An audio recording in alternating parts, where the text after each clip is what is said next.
Hello అండి, ఇవాళ మనం సొరకాయ కర్రీ ఎలా చేయాలో చూద్దాం. ముందుగా సొరకాయ ముక్కల్ని ఇలా కట్ చేసుకొని పెట్టుకోవాలి. తర్వాత అల్లం వెల్లుల్లి పచ్చిమిర్చి నువ్వులు తీసుకున్నాం. ముందుగా నువ్వుల్ని దూరగా వేయించి పక్కన పెట్టుకుందాం. ఇప్పుడు ప్యాన్ పెట్టుకొని అందులో ఆవాలు జీలకర్ర వేసి వేయించుకుందాం.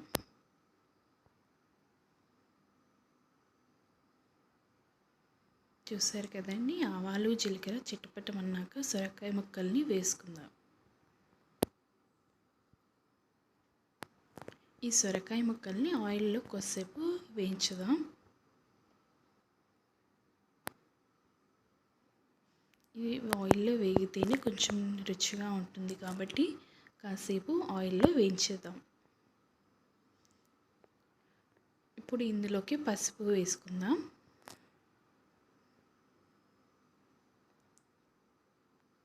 పసుపు వేసి మళ్ళీ అన్నీ చక్కగా కలుపుకుందాం.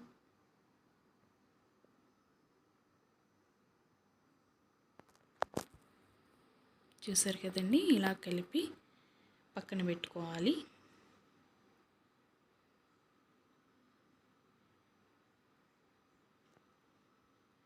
సొరకాయలు కొంచెం పెద్ద పీసెస్గానే కట్ చేసుకున్నాం, ఎందుకంటే కర్రీలో చూడడానికి కొంచెం బాగా అనిపిస్తాయని.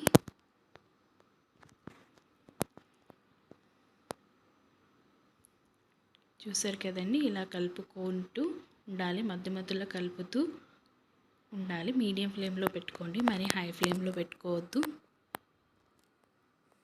చూసారు కదా, కొంచెం వేగిపోయాయి.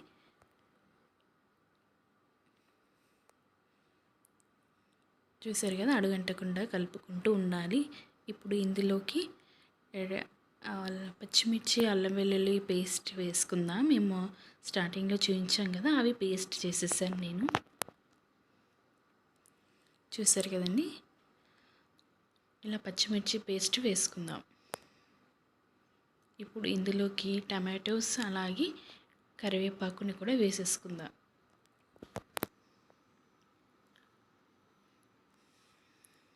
చూసారు కదా, ఇలా ఫ్రై చేసుకొని మూత పెట్టేసుకుందాం కాసేపు. ఇక్కడ నేను కొన్ని వాటర్ వేసుకున్నాను, ఎందుకంటే నాకు మరీ థిక్గా అవసరం లేదు, కొంచెం గ్రేవీ టైప్లో కావాలని వాటర్ పోసుకున్నాను.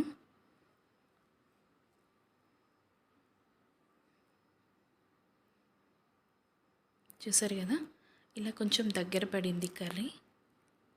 ఇప్పుడు ఇందులోకి మనం స్టార్టింగ్లో వేయించి పెట్టుకున్న నువ్వుల పొడి వేసుకుందాం. ఈ నువ్వుల పొడి వేయడం వల్ల కర్రీ చాలా టేస్టీగా ఉంటుంది. నువ్వుల బదులు పల్లీలు కూడా వేసుకుంటారు చాలామంది, కానీ పల్లీల కంటే నువ్వులదే టేస్ట్ బాగుంటుంది. చూసారు కదా, మన కన్సిస్టెన్సీకి తగ్గట్టుగా చూసుకోవాలి. థిక్నెస్ అనేది మన ఇష్టం. అంతే, వేడి వేడి సొరకాయ curry ready. Please subscribe to మీ గోల్డీ స్మైలీ వ్లాగ్స్.